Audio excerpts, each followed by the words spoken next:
I'd like to recognize first, they'll be speaking to Bill Aker from the Clean Cities Coalition, Land to Sky, Roy Willis, who is the CEO of our Propane Education and Research Council in Washington, D.C., the Honorable Esther Manheimer, the Mayor of Asheville, thanks for coming, and Robin Ramsey, who is representing Senator Burr's office today. As I mentioned,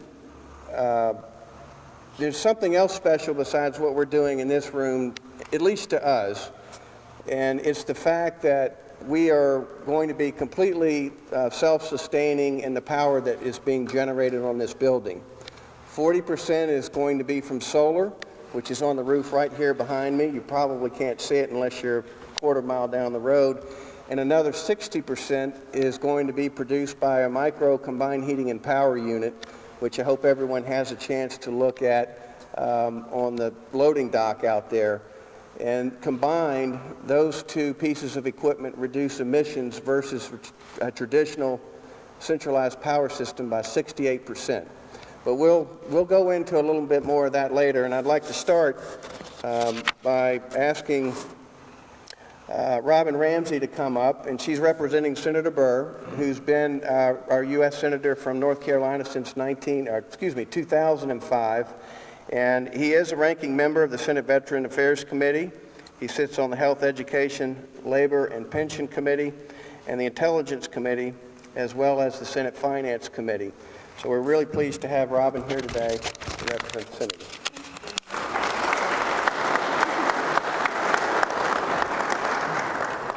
Good afternoon, and thank you for having me here today. It's with great pride that I stand here on behalf of Senator Richard Burr to congratulate Blossman on such a significant accomplishment. The investments that you continue to make in our state and the work you do here at the Autogas Research and Technology Center is pretty remarkable. And I know the Senator looks forward to coming and visiting very soon. You all are doing some amazing things here in North Carolina for the industry and for your customers. I wish I could say the same for the folks in D.C. It's a difficult time to get much of anything done, and without getting political, I just wanted to share a few efforts that Senator Burr is working on that will hopefully have an impact on what you do here. You might know that some of the tax incentives that have been in place recently expired, and Congress is working on extending some of those incentives. Senator Burr knows how crucial it is to extend credits for alternative fuel and fuel mixtures, and the alternative fuel vehicle refueling property credit. If we as a nation want to move away from our reliance on foreign oil and more towards domestically abundant propane and natural gas, then Congress needs to lead on many of these issues. And one way we can show leadership is by having some stability in our tax code. Waiting until the last minute, or in this year's case, perhaps a lame duck session of Congress, is no way to extend a tax policy. Senator Burr supports comprehensive tax reform so that businesses, public entities, and the market can help maximize the growth of alternative fuels. That's the message that he has for many of his colleagues in the Senate, and he is working towards this goal through his role in the Senate Finance Committee. Furthermore, for 2 years now, he has been working on achieving market parity for natural gas and propane when compared with diesel. His bill, Senate 1103, would equalize the excise tax between liquefied natural gas and diesel on a per-gallon energy equivalent basis. He worked to get this bill and the same treatment for propane included into the Senate Tax Extenders Bill, known as the Expire Act, which Congress is expected to take up after the election.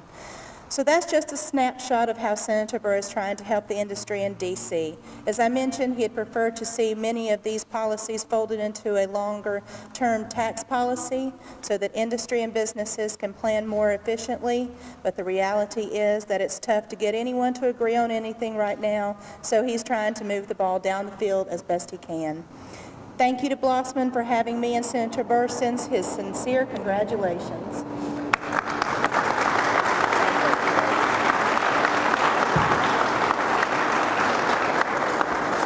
Thank you, Robin. I neglected to recognize a few people that are here in attendance, and there are lots of folks from all over that have been important to us, but Nathan Ramsey, our current state representative, is in the back there. We have David King, one of our county commissioners, in attendance with us today. Thank you for coming.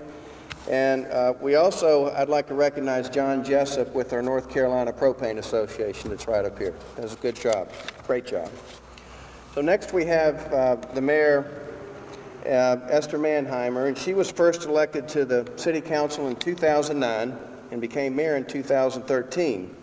She currently serves on the Regional Metropolitan Sewerage District Board of Directors, the Hub Community Economic Development Alliance, the Land of Sky Regional Council, and probably a half a dozen more that we don't want to cut her short, but there are quite a few other organizations. Esther is also a partner in the Van Winkle Law Firm here in Asheville, where she specializes in land and commercial litigation, and we're really pleased to have you with us here.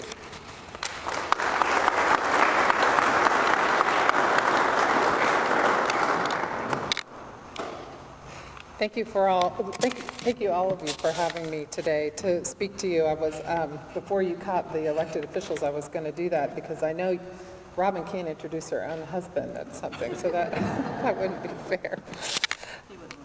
Yeah, The city of Asheville is proud to be selected as the location for Blossman's Services New Autogas Research and Technology Center. The center is a great example of the innovative companies locating now here in Asheville, and the work conducted at this new center will improve upon and expand innovative technologies that will lead the way in creating green and clean burning alternative fuel.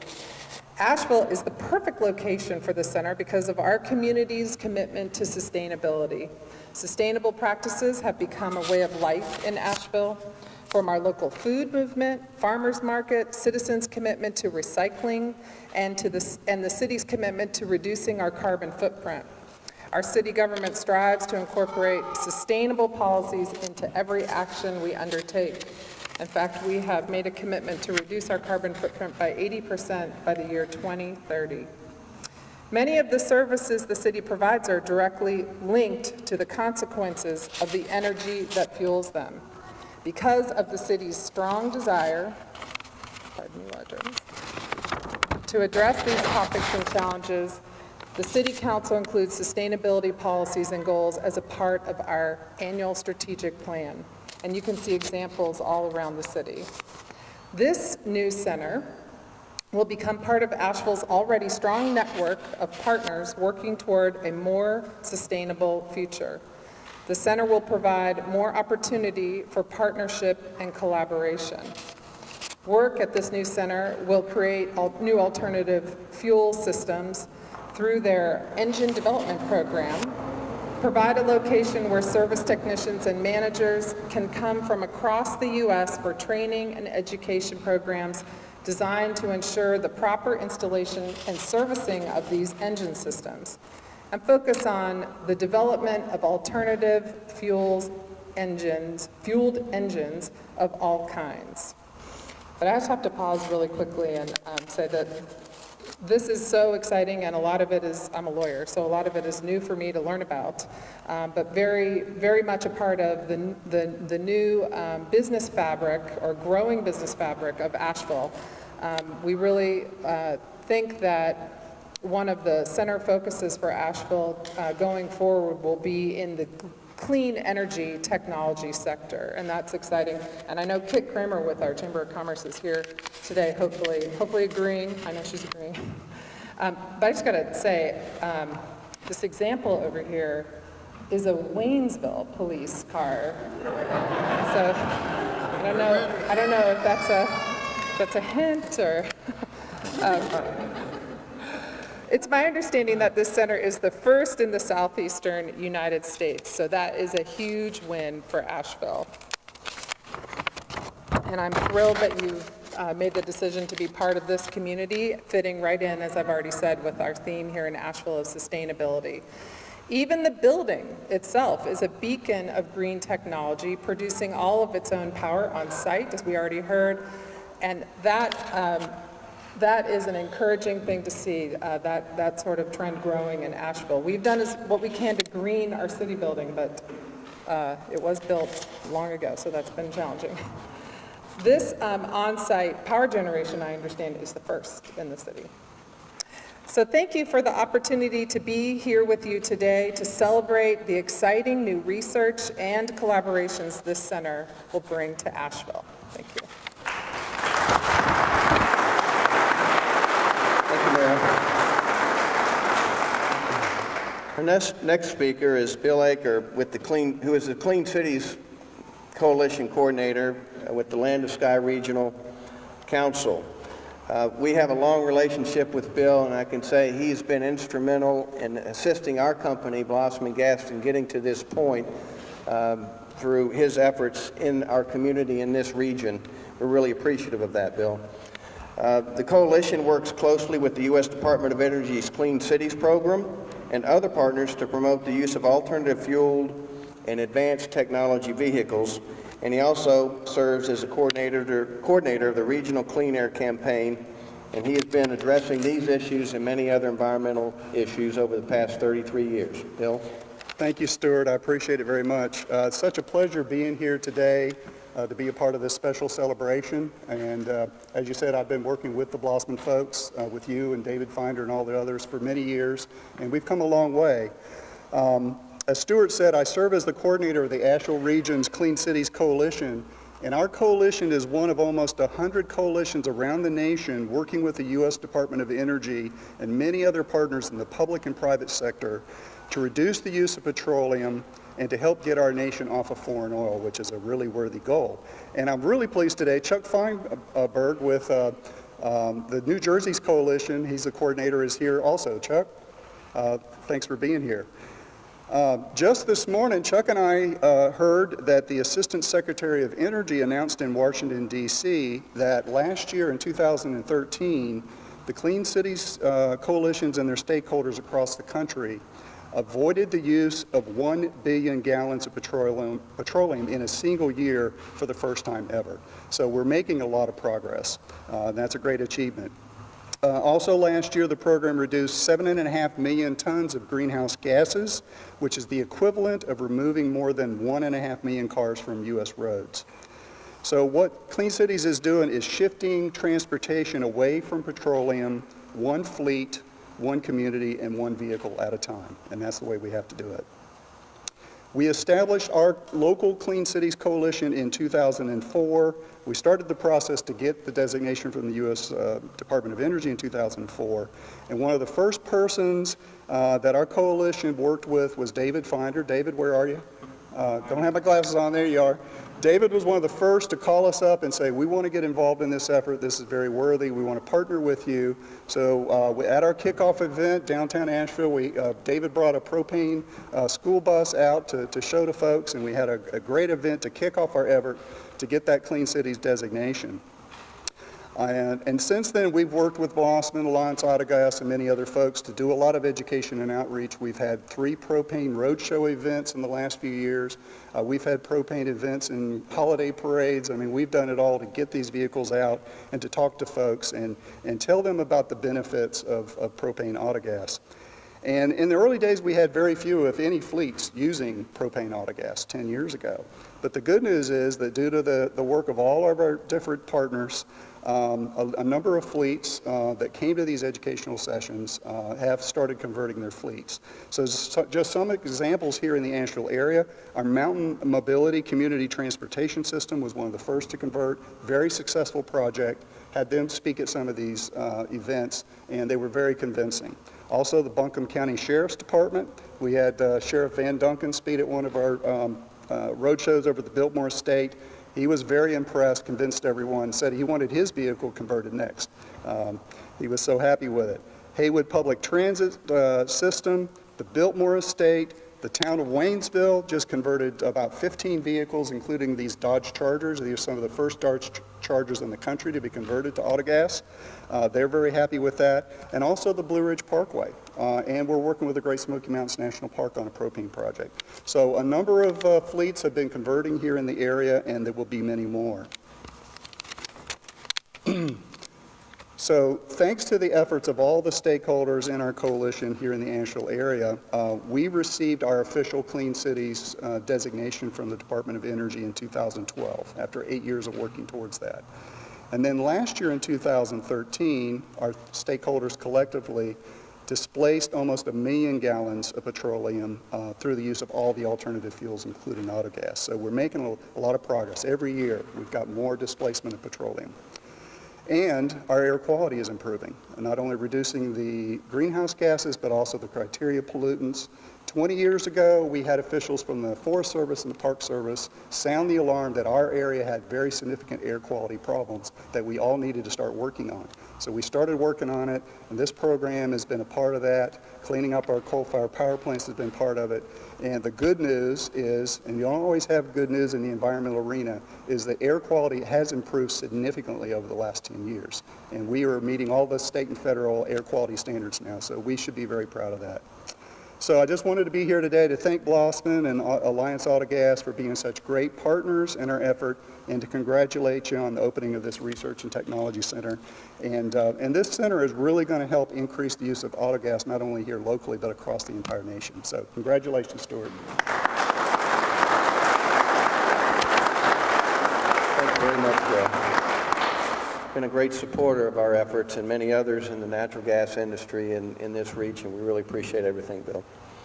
Next, I'd like to introduce Roy Willis, someone I've known nearly 20 years now. It's hard to believe, but we won't talk about that, Roy. But Roy is CEO of the Propane Education and Research Council, which is our primary industry group that invests in technology and brings new and innovative products to our industry. He's got more than 40 years of experience in the energy sector, including senior staff positions in the Louisiana legislature and in the U.S. House of Representatives. He is formerly served as chairman of the National Energy Resources Organization. He's had been the acting president of Independent Petroleum Association America, and as I mentioned, he's currently CEO of the Propane Education and Research Council. And if you ever need anybody to tell Boudreaux and Thibodeau jokes from South Louisiana, Roy's your guy.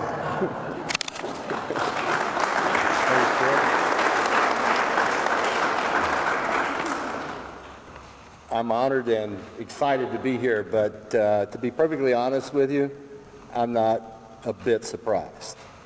I'm not surprised that it's happening here in North Carolina, and I'm not surprised that Blossman is doing what this wonderful technology center will produce. Years ago, I get this phone call from Stuart saying, you need to come to North Carolina and meet this little entrepreneur who wants to build propane engines that go into lawnmowers. I said, lawnmowers, Stuart? He said, yeah, lawnmowers. Come down here. You just got to see it. So I come to North Carolina, and sure enough, a little entrepreneurial company not far from here was building propane-powered engines for commercial mowers and other small engine equipment. Stuart convinced us that we needed to invest in that program. That was about 8-9 years ago. Today, every major manufacturer of commercial mowing equipment offers a propane-powered unit. That's success.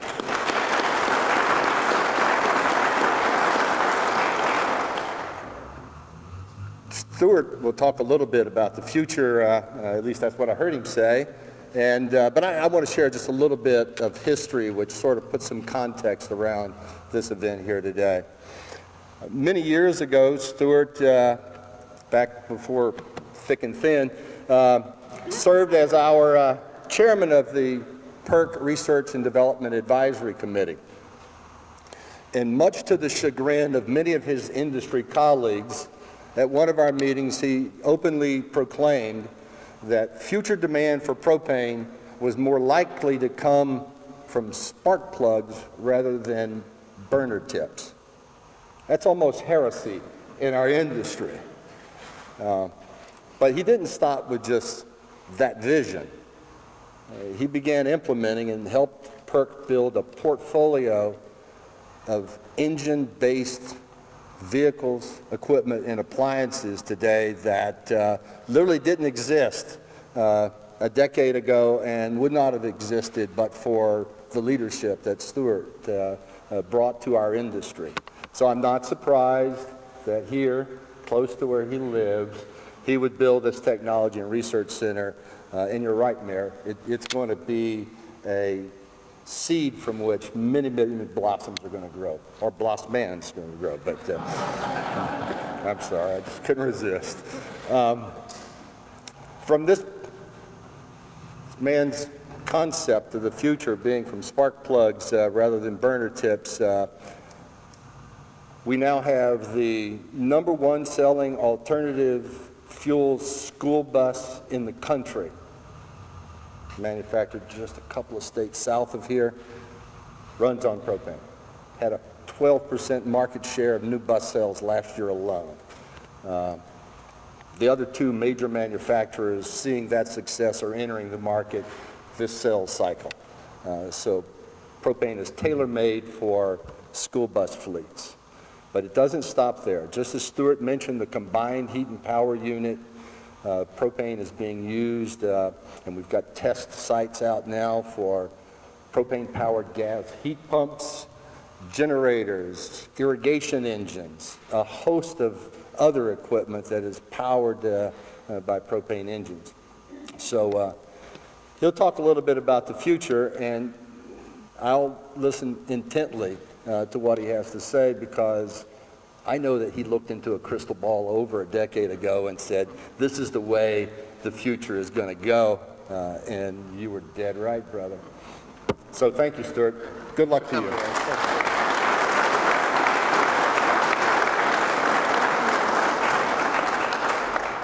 It's very kind, Roy, but as you know, I'm more or less a figurehead, and I've got a lot of smart people that I work with, so that's always a real key to anything. But I would like to make a few closing comments, but before I do that, I have some people that I would like to thank, and at the risk of leaving out many, many folks who were involved in this project, which I will, there are several key people that I would like to recognize. Casey Carmichael, who is our contractor. Is Casey here? From Heritage Restoration and Construction. He was supposed to be here, I'm not sure. Maybe he was so relieved we got our CO yesterday that he's taking a vacation somewhere. The other person that I'd like to recognize, and he is here, Jeff Dalton from Row House Architects. He's back there on the back row. Jeff.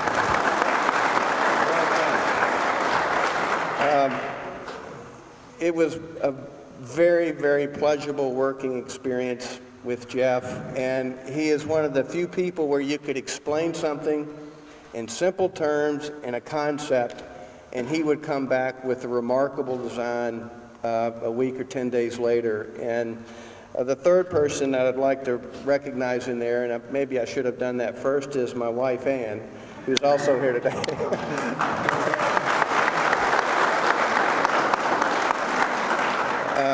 She was the person that Jeff, as Jeff mentioned, she's persistent, and she sticks to what she wants to do, and I think that it produced a good result between the two of them. Thanks to both of you. I'd also like to thank our local Blossman team. They really exhibited the spirit of our company in trying to put together in a very short time frame what you see here today. I don't think we're done. It's a little bare. That's not all bad. Sometimes having a fresh start is a good thing. But they really exhibited the spirit that our folks throughout our company in the 12 states where we operate and our 75 locations exhibit when they're serving our 150,000 plus customers. So I'd like to say David Lipe and Scott Pruitt and all the folks here, thank you for that.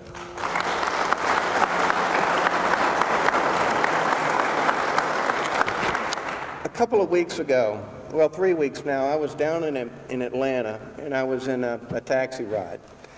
And I'm not sure how many of you here have actually taken a taxi ride in Atlanta, but every time I do, I learn something. They're some of the most knowledgeable, entertaining, engaged people you have ever seen in your life. They can talk about world affairs and all over.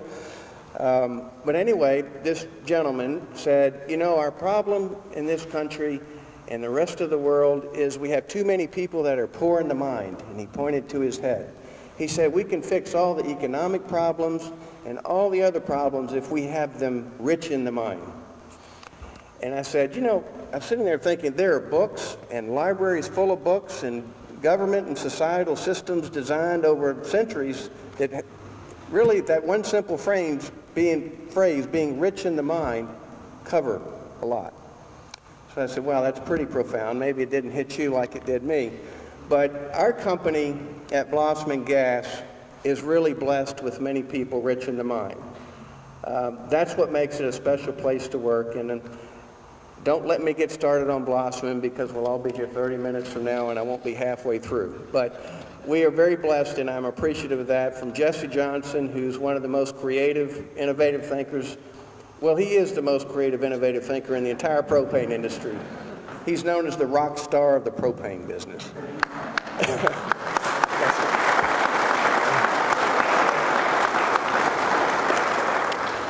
But that is a real blessing that we have people that are rich in the mind, and we also have many vendors and suppliers that we work with who also share that creativity and the desire to always improve things.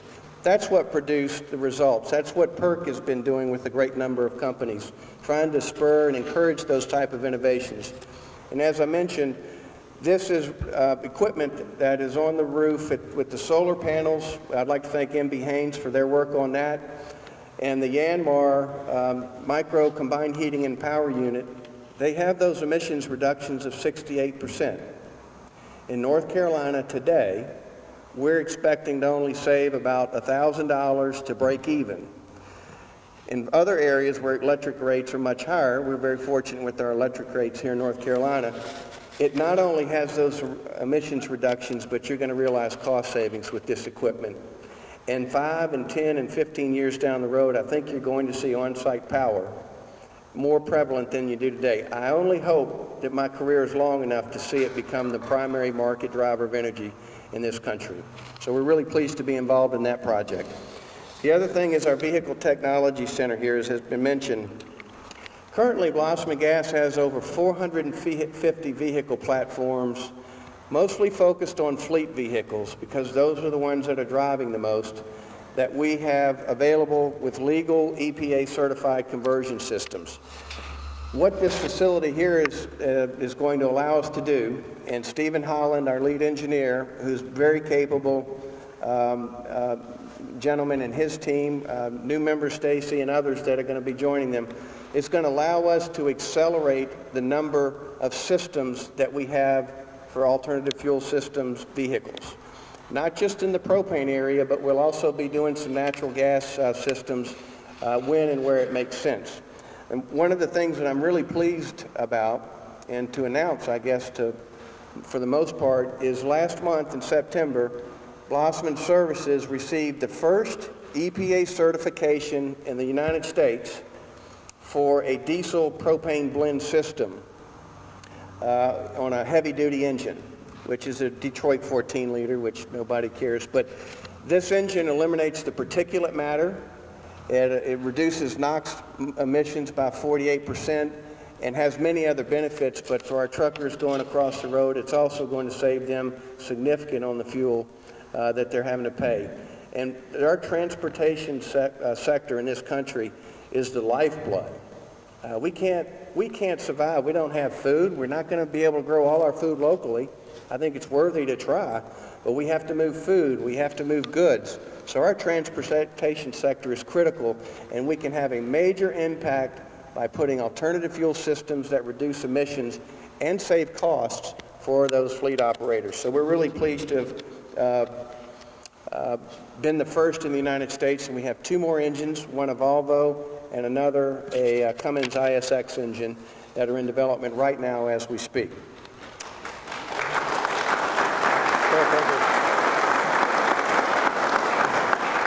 Now, I can't pass up an opportunity, and Roy probably knows this, to talk about propane. I need to just say a minute.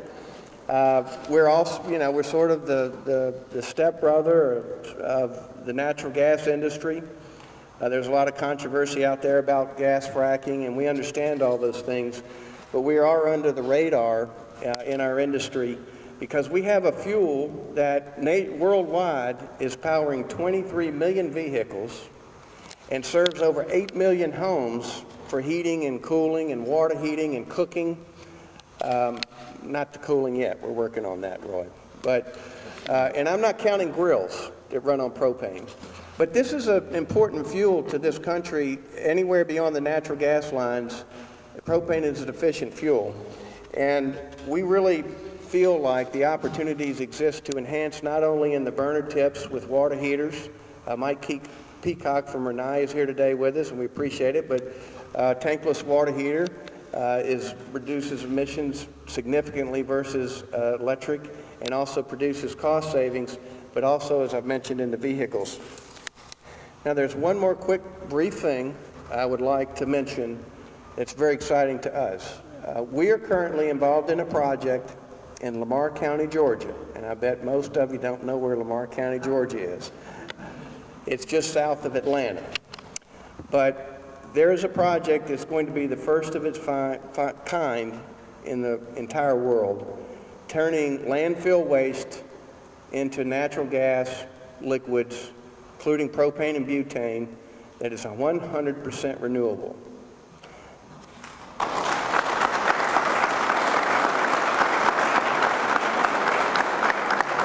This project is scalable.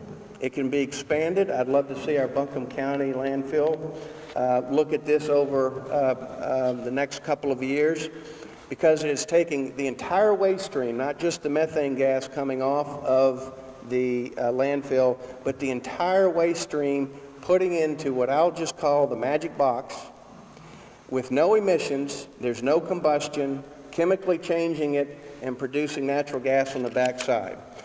This first unit is going to be up and operating just about a year from now, and 200 tons of waste on an annual basis, on a daily basis, is going to produce around 2 million gallons of autogas. It can be scaled out to, some landfills take as much as 5,000 tons per day. But it can be done locally, it can be produced locally. We can reduce landfills. When we reduce the size of a landfill, we're reducing the emissions of the landfill. It's almost too good to be true. We'll find out a year from now it is, if it is. But we're really excited to be a part of that project and future projects, we hope, all over the country and perhaps Europe as well, that we'll have this 100% renewable propane that we can put into the transportation sector. So that's going to be an exciting project. It's real. I've seen it work. I didn't want to believe it. I'm still trying not to believe it. But it's cost feasible, which is really what makes this unique. And the product is pure.